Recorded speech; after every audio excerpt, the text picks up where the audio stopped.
So this is a project I've mainly been knitting on this week. We've been to a Christian festival this week where there's been loads of talks, and I've been knitting during all the talks. So I got quite a lot done actually. I'm quite pleased with it.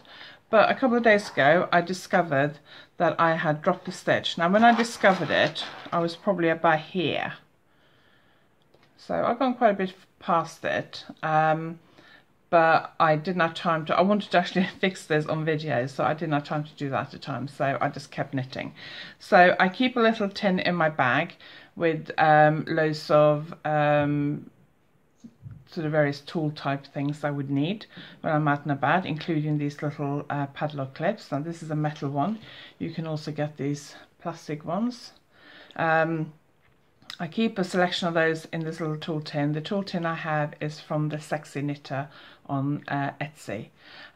So I discovered I was just looking at something I'd done further down because I couldn't remember, I didn't have the pattern with me and I couldn't remember exactly what I was doing on the row I was on. So I was just looking down here to see what I'd done.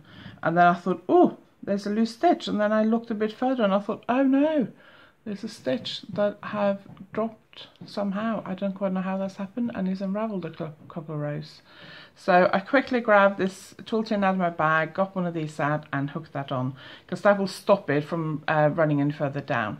If you don't have anything like this, then just a piece of yarn, thread it through it, and then just tie the two ends together. Just anything to stop it running through it. I've even, when I'm home, I've even just stuck my knitting needle through it like that, just to stop it from unraveling further. So I'm not gonna, I mean, this is a fairly easy fix for me. I certainly wouldn't unpick several rows for this. If I'd just done like a couple of rows, I might unpick just that section to fix it, but I'm not going to show you how to fix this. And I'm also going to tell you why I wouldn't unravel loads of rows to fix it. So if you look here, so if this obviously hasn't been blocked out, so it's not that open or good looking yet.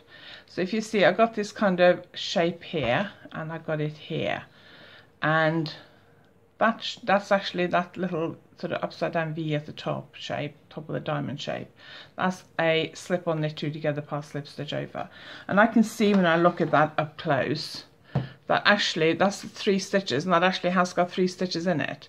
So I'm not quite sure what's happened. Either I've just caught like one strand, one ply, or I have dropped it somehow, or I don't know what's happened, but something's obviously gone wrong somewhere up here. But from there on it's actually correct, so I don't need to go down and fix this, because from here on it's actually correct.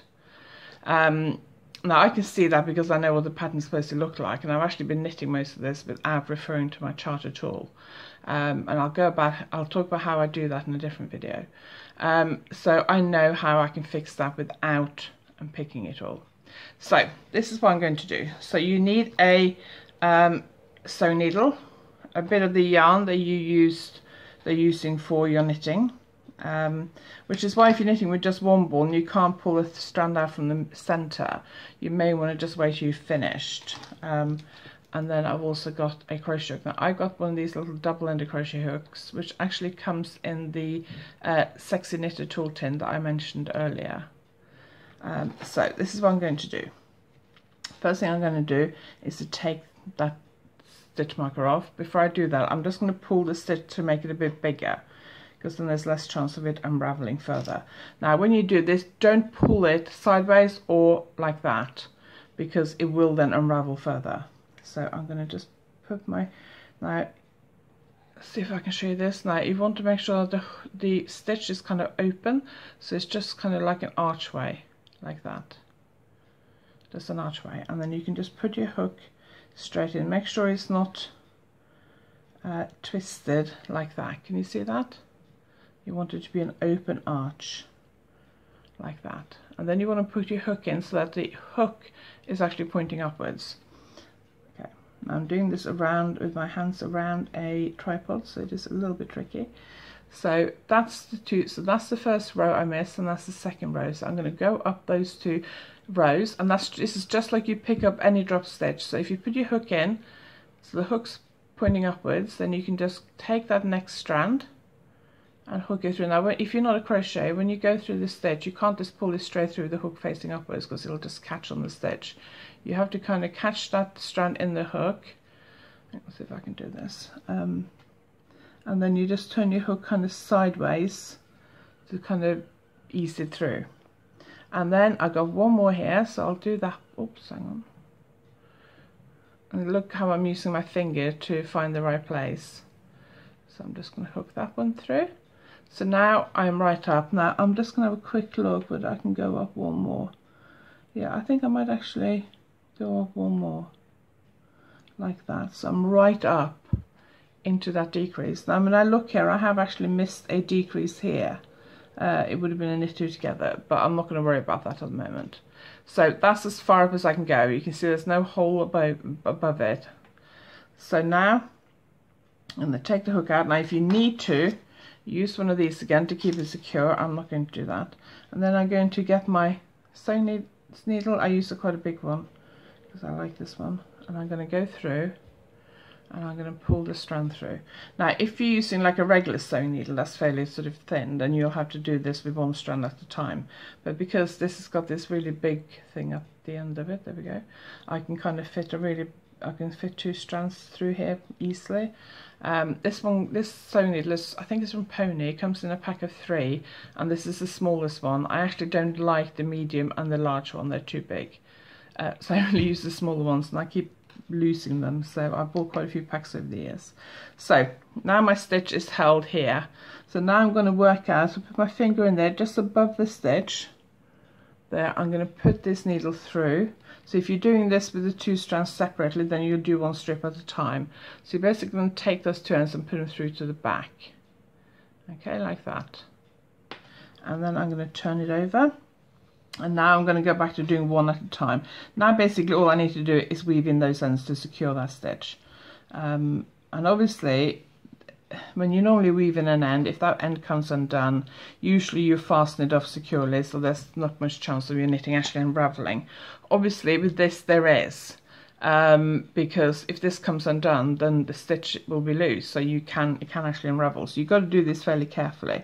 Now if I was closer to the edge I'd just go up and down the edge, but I'm not that close to the edge. It's also very lacy, so it is a little bit difficult. So I'm going to take one of those and I'm just going to go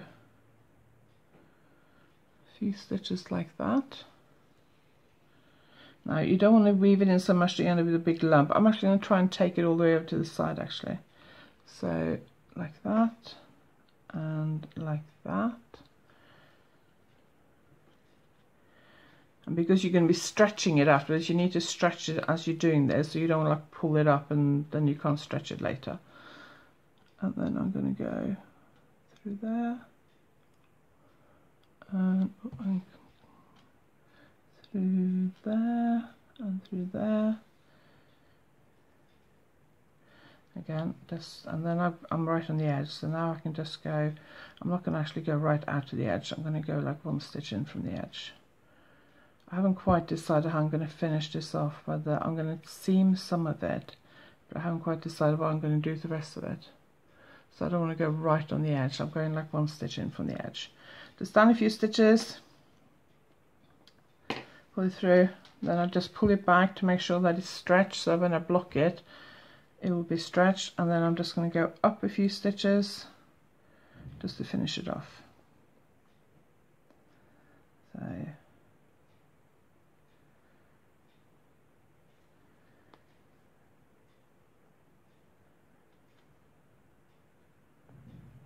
there we go. Okay, so I'm happy with that. Now because I'm going to block this, I'm not actually going to trim these completely short, and I haven't got scissors here. Hang on, I can just go and find some scissors.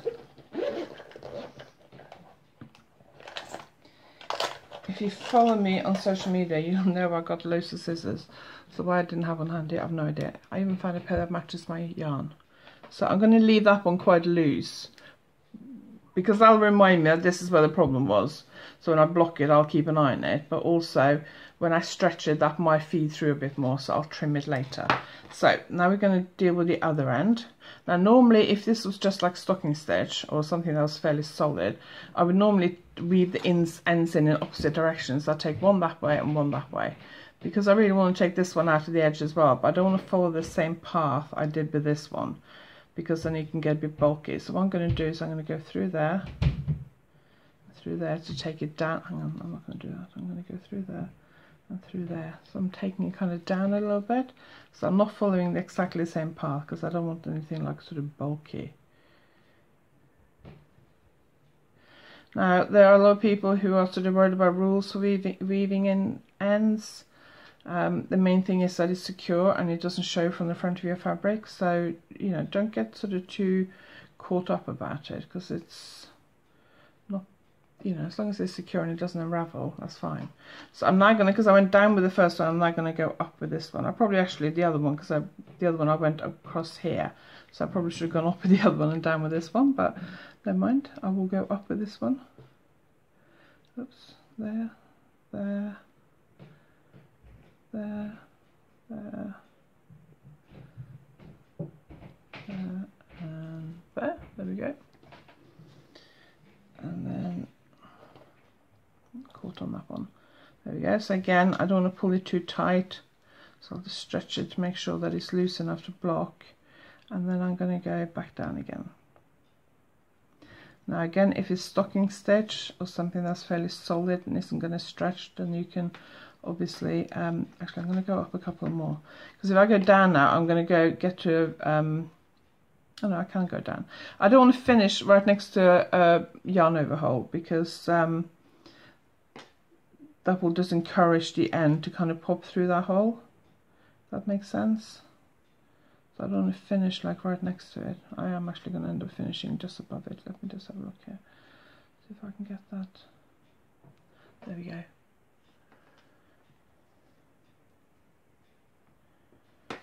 The other thing is, if you leave these ends fairly long, then I mean you could even just leave them like that, and you could later on, if you're not happy about how you've woven them in, you could undo them and weave them in again. Now if you want to sort of make sure that you keep an extra close eye on that later, you could just put a marker back in there.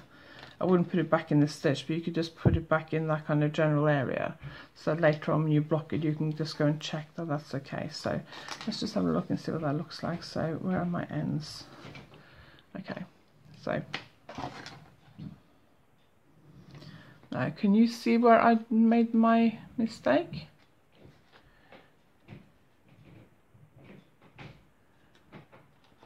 I don't think I can. Actually I can. It's there. But you can't really see it that well, can you? So that's how I deal with that kind of mistake. No big drama. If I unravel, because I discovered it quite a few rows later, like probably about that much later. If I'd unraveled all that and picked all those rows, and I hadn't had a lifeline. If I'd had a lifeline in, you could have gone back to the lifeline and that would have been easier. But if you haven't got a lifeline before you made the mistake, and then you're unpicking that many rows, so one thing, that's a lot of knitting to unpick. Secondly, when you're unpicking all those all those decreases, and this pattern has a lot of double decreases, so it has a lot of slip-on, knit two together, pass slip stitch over. When you start unpicking all those rows, you're more likely to make more of a mess. You're more likely to drop stitches, and that may have been how I dropped the original stitch. If I'd unpicked and slip on knit two together, pass slip stitch over, I may have dropped it. I was also knitting this while I was listening to talk, so I was trying not to look at my knitting too much and look at the person talking, so I probably wasn't paying as good attention as I should have done. Anyway, this is just to show you that there's no big deal. If you make a little mistake like that, you can fix it easily. Not everything is a rippable offence. I try and avoid ripping as much as possible. Sometimes it's necessary, but not all the time. So, and this can also work. I mean, I have blocked things before and then discover things like this while I'm blocking, which is like, this makes me want to scream. But, you know, you've cast off, you finish the thing, it's too late to unrip it then. So, again, that's a good way of fixing it. So there are some videos on my website as well showing how to fix things. There is one on how to unpick lace stitches and to fix some very easy lace mistakes, and I will do more of those in the future. Okay, thanks a lot for watching, and if you want more videos, go to www.yarnaddict.co.uk and click on tutorials.